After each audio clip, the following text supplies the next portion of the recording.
भक्तजनों, आज मैं आपको नए ज्यूत भगवान का व्रत कथा सुनाऊंगी। एक सुबुकपुर नाम का गांव था। उस गांव में एक किसान अपना पत्नी अपना बेटा को लेकर उस गांव में रहता था। वो बहुत गरीब था।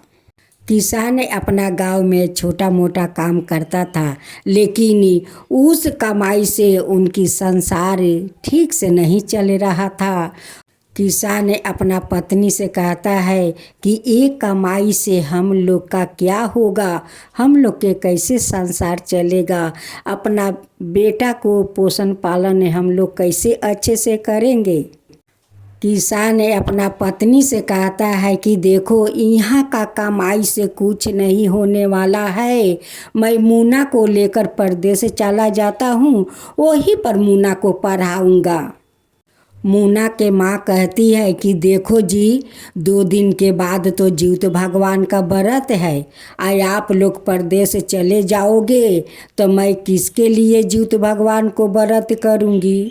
किसान कहते हैं कि देखो, ज्यूत भगवान ये तो नहीं बताया है कि परिवार साथ में रहेगा तभी तुम ज्यूत भगवान को व्रत करो। ये तो ज्यूत भगवान नहीं बताए है। देखो, किसी का पति परदेश में है तो किसी का बेटा परदेश में है, किसी का भाई परदेश में है, तो वो लोग अपना परिवार के लिए वो लोग ज्यूत भगवान का व्रत नहीं करती है, वो लोग तो करती है ना। किसान अपना पत्नी से कहता है कि देखो, 2 दिन के तो बाद हम लोग जाने वाला है, तो छोड़ो, 2 दिन के बाद हम लोग नहीं जाएंगे, हम लोग काल्हे चले जाते हैं परदेश से। पत्नी कहती है कि ठीक है, आपका जैसा खुशी वैसा कीजिए। किसान अपना बेटा को लेकर अपना साथ परदेश चला जाता है। इधर सारे गांव को औरत ज्यूत भगवान को उपवास कर रखी थी। किसान का पत्नी भी ज्यूत भगवान को उपवास कर रही थी, लेकिन उनकी दिमाग से थोड़ा देरी के लिए निकल गया था कि आज वो ज्यूत भगवान का उपवास कर रखी है। उनकी घर के बाहर एक बरगद का पेड़ था। जाकर उसी बरगद के पेड़ के नीचे खड़ा हो जाती है, खड़ा होकर हवा खाती है। लेकिन बरगद का डाल पात सब झूले हुए थे। अब तो किसान का पत्नी उस डाल को पकड़ लेती है और उसको तूर तूर कर झूला झूला देती है। उनकी दिमाग से निकल गया था कि वो आज ज्यूत भगवान का उपास की है। उनका मन में ये ध्यान नहीं था, उसलिए वो बरगद का छोटे छोटे डाल को तूर तूर झूला रही थी। झूला कर अपना घर में आ जाती है। शाम के पहर सब औरत लोग नदी स्नान करने जाती है। वहाँ पर स्नान करती है। ज्यूत भगवान को बैठकर सभी ने औरतें कथा सुनती है।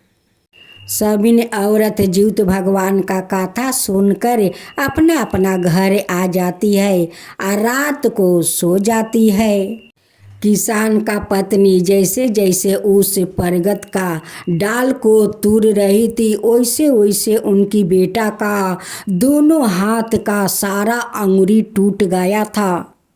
मुन्ना जोर जोर से चिल्लाता है, कहता है कि पिताजी देखिए, मेरा कोई अंगुरी तोड़ रहा है, मेरा सारे अंगुरी तोड़ रहा है। देखिए पिताजी, मेरा दोनों हाथ का अंगुरी टूट गया, कोई तोड़ दिया है पिताजी, कोई तोड़ दिया है। किसान अपना बेटा को डॉक्टर के पास ले जाता है। डॉक्टर उन्हें दोनों हाथ में बैंडेज कर देता है और उसी दिन वो गाड़ी पर उठ जाता है। जिस दिन वो पारण करेगी उस दिन उनकी बेटा दोनों हाथ में बैंडेज करके वो घर आ जाता है। माँ तो अपना बेटा को हालत देख कर रोने पीटने लगती है। कहती है कि जिसके लिए मैं खर ज्यूतिया कर रही हूँ उसके आज ये हालत हो गया। हे ज्यूत भगवान ने आपको व्रत किया था कि आप मेरे बेटा और पति को रक्षा करेंगे, आज एक क्या किया हे ज्यूत भगवान, क्या किया, मेरा बेटा को सब अंगुरी तोड़ दिया। रोते रोते अपना बेटा के सिरहाने सो जाती है। जीउत भगवान सपने में दर्शन देते हैं, कहते हैं कि तुम तो जीउत भगवान को व्रत कर रही है, उपवास होकर भी तुम परगत का देखो कितना तुम डाल तुरी हो, उस लिए तुम्हारा बेटा का 10 अंगुरी टूट गया है, जाकर देखो। जब किसान का पत्नी के आँख खुला तो दौड़ी दौड़ी उस परगत के पेड़ के पास जाती है और डाल को देखती है तो वो 10 डाल तूर चुकी थी।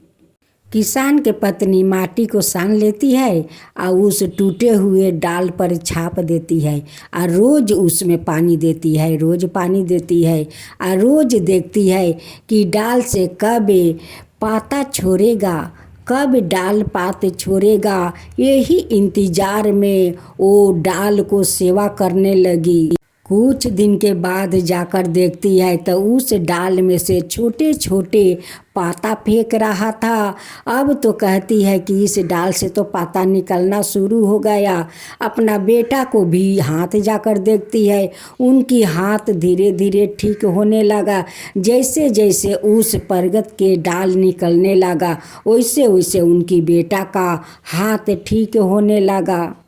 अब तो उस डाल में बहुत सारा डाल पात निकल गया। इधर किसान का बेटा का हाथ अच्छा हो गया, उनकी सभी अंगुरी ठीक हो गया।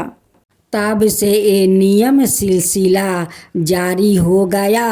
तब से लोग जितने औरत लोग जीउत भगवान का व्रत करती है, जिस दिन वो उपास रहती है उस दिन एक खीर भी नहीं तुरती है।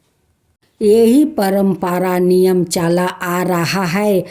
हे जीउत भगवान, जैसे आप मेरे बेटा का हाथ ठीक किया वैसे ही अगले साल आपका श्रद्धा भक्ति से पूजा करूंगी और ध्यान रखूंगी कि कभी भूल से एक खर नहीं तुरूंगी। हे जीउत भगवान, सभिन को यही बताऊंगी कि कोई बहन जीउत भगवान का व्रत करो तो एक खीर भी मत तोड़ो। घर में साग सब्जियां कुछ भी मत काटो, क्योंकि वृक्ष में साग सब्जियां का पौधों में सब में प्राण होता है, सब में प्राण होता है। किसान का पत्नी अगले साल श्रद्धा भक्ति से जीउत भगवान को व्रत किया। हे जीउत भगवान, जैसे आप उस किसान का बेटा पर कृपा किया वैसे ही सबका ऊपर कृपा कीजिए। हे जीउत भगवान, सबका ऊपर कृपा कीजिए। जो आपका कथा सुनता है, जो कथा कहता है उन पर कृपा कीजिए, जो सुनता है उन पर कृपा कीजिए।